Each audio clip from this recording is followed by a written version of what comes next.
kami pa yung nadamay dito na sa totoo lamang po, kami yung less privileged dito. At alam naman po ng mga kasamahan natin yan for the past 3 years na ako mismo, yung mga proyekto nga po na nabilong po dun sa FLR, yung for later release at hindi nare-release yung pondo at hindi na uumpisahan. Ibig sabihin yan, ako po yung kami, yung mga less privileged dito sa Senado. As early as 2023, yung mga proyekto ko po ay yung mga amendments natin hindi pa nare-release dahil identified po ako sa nakaraang administrasyon. At ganoon naman talaga ang buhay.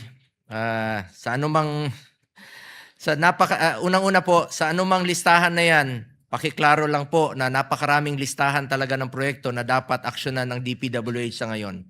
Pero hindi ito nangangahulugan na konektado po ito sa flood control o korupsyon.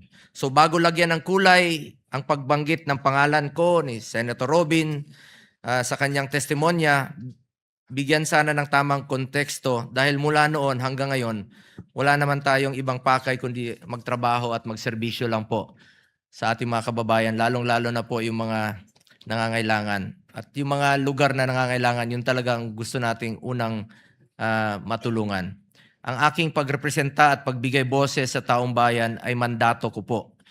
Hindi yan pangingialam o pag-iimpluwensya sa maling paraan sa trabaho ng iba, lalo na po sa ekotibo.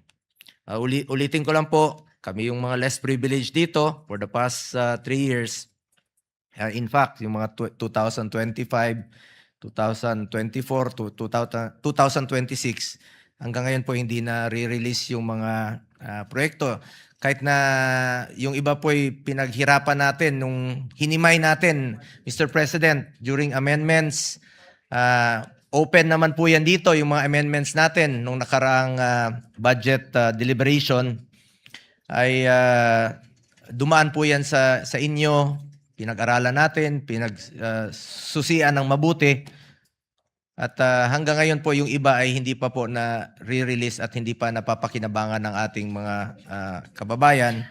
Gayunpaman, hindi ito naging hadlang para ipaglaban kung ano ang tama at nararapat para sa taong bayan. Patuloy akong maninindigan laban sa anumang klase ng korupsyon at tulad ninyo, hangad ko rin na magkaroon ng hustisya dito sa flood control scandal. Panagutin ang dapat managot na walang halong kulay o politika. Dapat lumabas at manaig ang katotohanan. Maraming salamat po, Mr. President. Mahirap po mag-react sa isang issue na hindi natin alam anong pinagbabasihan at ano ang motibo. Marahil mas mabuting ibalik ang tanong sa nagbanggit nito.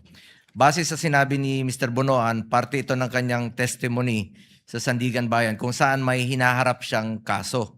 Siya ang akusado, it would be best that he focuses his defense on proving his innocence rather than dragging our work as legislators into their mess.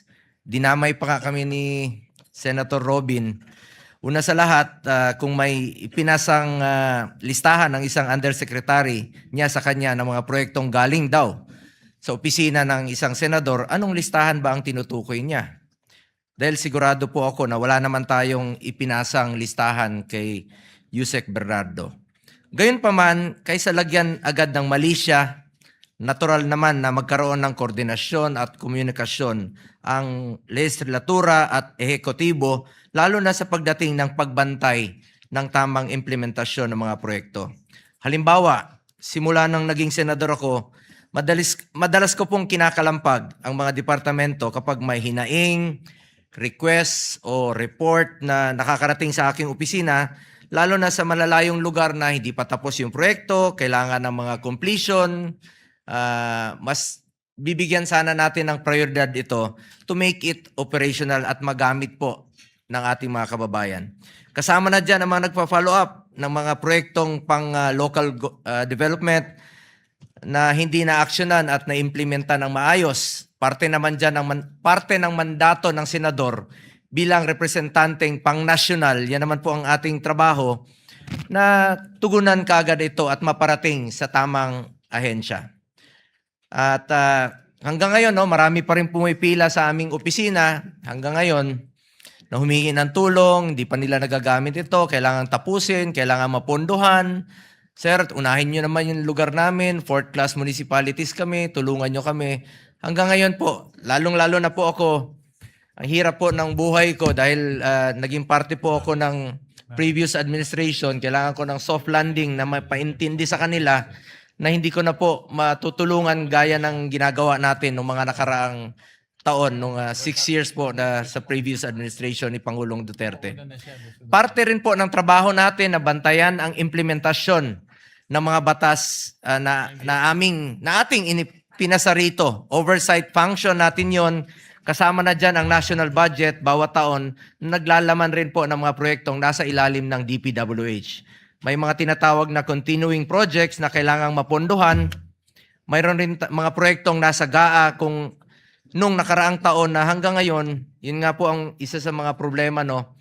Kami pa yung nadamay dito na sa totoo lamang po, kami yung less privileged dito. At alam naman po ng mga kasamahan natin yan for the past 3 years.